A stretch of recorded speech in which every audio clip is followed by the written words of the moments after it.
ఈ మధ్యకాలంలో తరచూ యంగ్స్టర్స్కి కూడా గుండె పట్టేయడం, ప్రాణాలు కోల్పోతుంటాం. బ్యాడ్మింటన్ ఆడుతుంటేనో, వాకింగ్ చేస్తుంటేనో, సరదాగా మాట్లాడుకుంటుంటేనో, నవ్వుకుంటుంటేనో ఇలాంటివి జరిగినాయి. అనేక సంఘటనలు ప్రొజెక్ట్ చేస్తూ ఇదంతా కోవిడ్ వ్యాక్సిన్ సైడ్ ఎఫెక్ట్స్ అన్నటువంటిది చాలామంది ప్రచారం చేస్తున్నారు.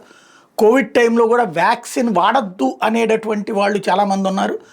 సరే, వాళ్ళు బతికున్నారు కాబట్టి కొంతమంది ఓకే, అట్లా వాడకుండా పోయిన వాళ్ళు ఉన్నారు, వాడిపోయిన వాళ్ళు కూడా ఉన్నారు. కాబట్టి ఎవరి వాదన వాళ్ళకి ఉపయోగపడుతుంది. ఇప్పుడు దాన్ని అడ్డు పెట్టుకుని వాళ్ళు ఎదుగుని మేము వ్యాక్సిన్ వేయించుకోకుండా బాగున్నాం, మీరు వ్యాక్సిన్ వేయించుకున్న వాళ్ళు ఇలా చనిపోతున్నారని ప్రచారం చేస్తున్నారు. దీంతో వ్యాక్సిన్లకు సంబంధించి ఒక అయోమయాన్ని, ఆందోళనని కలిగించేటటువంటి పరిణామం నేపథ్యంలో దీని మీదన కేంద్ర ప్రభుత్వం 2 ఆరోగ్య వ్యవస్థలతో, అటు ఎయిమ్స్తో పాటుగా ఐసీఎంఆర్ వీళ్ళిద్దరూ కూడా విచారణ చేశారు ఈ మరణాల మీదన.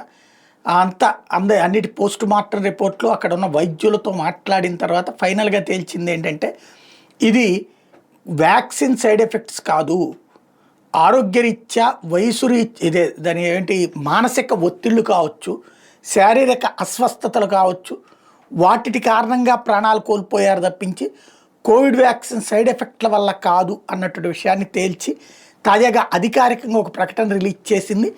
అవన్నీ తప్పుడు ప్రచారాలు, నమ్మవద్దు, వ్యాక్సిన్ వలన జరిగిన మరణాలు కాదు అన్నటువంటి. సహజంగా వచ్చేటటువంటి అనుమానం వాకింగ్ చేసేవాళ్ళు, జిమ్ చేసేవాళ్ళు, ఎక్సర్సైజ్ చేసేవాళ్ళు ఎందుకు అన్నటువంటిది. దానికే వీళ్ళు చెప్తున్నటువంటి లెక్క అయితే మానసిక శారీరక ఒత్తిళ్ళు అది తట్టుకోలేకపోతున్నటువంటి వైనం అన్నది చెప్తున్నారు అన్నమాట.